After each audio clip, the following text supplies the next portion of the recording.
Hello to all, I welcome you all again on my YouTube channel. और मैं ये expect करता हूँ कि आप एडवांस की प्रिपरेशन बहुत अच्छे से कर रहे होंगे। और एक हमने छोटा सा प्रयास शुरू किया है जिसमें हम एक सीक्वेंस ऑफ क्वेश्चंस लेकर के आएंगे एडवांस पीवाईक्यूज के। और कल हमारा पहला दिन था और आज हमारा दूसरा दिन है। तो उसी सीक्वेंस में कल हमने एक हाइपरबोला का क्वेश्चन डिस्कस किया था जिसमें हमने हाइपरबोला की प्रॉपर्टीज और सारी चीज़ें ऐड करी थी। Now coming to the next object that is ellipse. तो यहाँ पर एक इलिप्स का क्वेश्चन हमने लिया हुआ है। Consider the ellipse x square upon 9 plus y square upon 4। Let S P Q be a point in the first quadrant such that P square plus Q square upon 9 and Q square upon 4 is greater than 1. Two tangents are drawn from H to the ellipse of which one meets the ellipse at one end point of minor axis and the other meets the ellipse at T in fourth quadrant. Let R be the vertex of the ellipse with positive x coordinate and O be the center of the ellipse. If the area of the ORT is 3/2, PQ के बारे में पूछा हुआ है।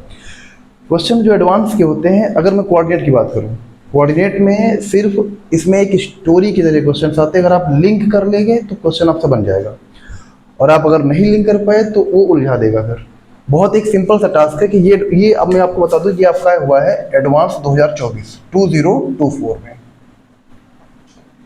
2024 में। अब ये किस तरह से क्वेश्चन आप अटेम्प्ट करोगे इसकी मैं बात करता हूँ। तो यहाँ पर एक इलिप्स के बारे में इंफॉर्मेशन है और इलिप्स में जो x square upon a square a is greater than b. तो अब यहाँ से अगर आपने एडवांस की प्रिपरेशन कर रहे हो तो आपको इतना पता होगा कि ये कहना चाह रहा है कि हमारे पास एक हॉरिजॉन्टल इलिप्स है। ठीक, हॉरिजॉन्टल इलिप्स है और एस के बारे में इंफॉर्मेशन है। एस एक्स वाई प्लेन पे कहीं पर एक पॉइंट है, be a point in the first quadrant. Okay, first quadrant पे एक पॉइंट है such that this condition is mentioned. इसका मीनिंग क्या है? ये कह रहा है कि एफ पी क्यू जो है ये जब इसको हम इलिप्स की इक्वेशन में सेटिस्फाई करवाएंगे x square upon 9 plus y square upon 4 minus 1 equal to 0 में, तो यहाँ से मेरे पास इंफॉर्मेशन आती है कि P square upon 9 plus Q square upon 4 minus 1 is greater then 0। मतलब ये जो पॉइंट है वो इलिप्स के बाहर है। आपको पता होगा आप किसी पॉइंट को कॉनिक में कैसे चेक करते हैं कि वो पॉइंट कॉनिक के अंदर है या बाहर है। जब S1 मतलब ये जो हमने टर्म निकाला है दिस इज S1। जब पॉइंट को आप इलिप्स की इक्वेशन में सेटिस्फाई करवाओ और दैट नंबर अगर पॉजिटिव है तो उसे हम कहते हैं S1। तो अगर ये पॉजिटिव तो मतलब ये इलिप्स जो है जो पॉइंट है आपका S वो इलिप्स के बाहर है, S P एंड Q। ठीक है, let me read it now. अच्छा ठीक है, यहाँ तक की इन्फॉर्मेशन क्लियर है। अब इसके बाद कह रहा है कि two tangents are drawn from S. ठीक है भाई, two tangents are drawn from S. ठीक है, of which one meets the ellipse at one end point of minor axis. अब ये माइनर एक्सिस है, माइनर एक्सिस की बात कर रहा है तो इसका पॉइंट आपको पता है 0,2 बिकॉज यहाँ पे 4 है और यहाँ पे क्या होगा 0,-2। यहाँ पर आएगा आपका 3,0, यहाँ पर आएगा आपका -3,0।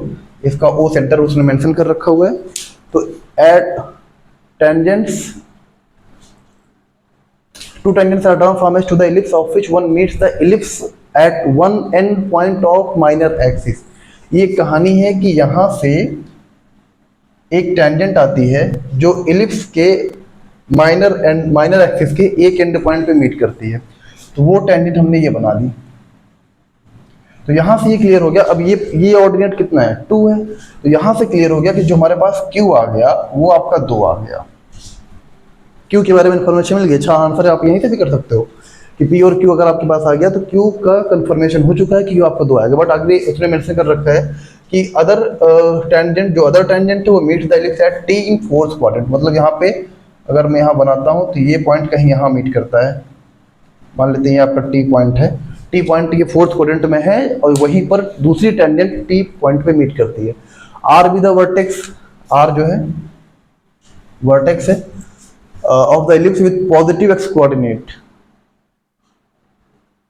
ठीक है, आर के दो वर्टेक्स हैं, सॉरी वर्टेक्स दो इलिप्स के दो हैं, एक यहाँ पर एक यहाँ पर, और पॉजिटिव एक्स वाला हमें रिक्वायर्ड है।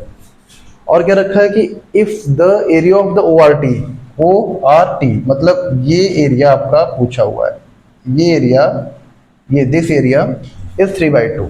ठीक है भाई, अच्छा, टी इलिप्स पे किसी भी कॉनिक में एक पैरामेट्रिक कोऑर्डिनेट होता है, तो टी पॉइंट को हम कंसीडर कर सकते हैं 3 cos theta comma 2 sin theta. Any point on the ellipse is a cos theta comma b sin theta. तो a यहाँ पे 3 है, b आपका 2 है। अच्छा, ये चीज़ आपका फोर्थ क्वाड्रेंट में है, तो ये जो y वाला पार्ट होगा वो नेगेटिव होगा, ये ध्यान रखना है। ठीक है ना। Area of O R T ये आपको कैलकुलेट करना है। तो मुझे पता है कि ओ आर की जो लेंथ है वो कितनी है, 3, और हमें ये लेंथ चाहिए जो ये वाली है, और ये लेंथ है कितनी, ये इसके ऑर्डिनेट के बराबर है 2 sin थीटा। तो एरिया ऑफ जो ओ आर टी है वो आपका सिंपली इतना आएगा, कितना आएगा भाई, 1/2 O R into R T, O R into R T equal to 3/2। ये एरिया इसका है। ठीक है, अब ओ आर की वैल्यू आप यूज कर लो। O R is 3 and R T negative side में है, तो उसमें मैं मॉड यूज कर ले रहा हूँ। ये लेंथ आपकी 2 sin थीटा के इक्वल है, बट वो नेगेटिव में है तो उसमें मॉड में यूज कर ले रहा हूँ 2 sin थीटा। अब यहाँ पे क्या आएगा, 3/2, 3/2 कैंसल्ड आउट, और यहाँ से मेरे पास आ गया mod 2 sin theta equal to 1 sin theta equal to, because sine theta fourth quadrant में नेगेटिव होगा, तो साइन थीटा मेरे पास आ गया, और साइन थीटा मिल गया तो मेरे पास ये कोऑर्डिनेट आपका आ जाता है, और यहाँ से बस कॉस थीटा की रिक्वायरमेंट है। तो कॉस थीटा कितना आएगा, √3/2। Is it okay?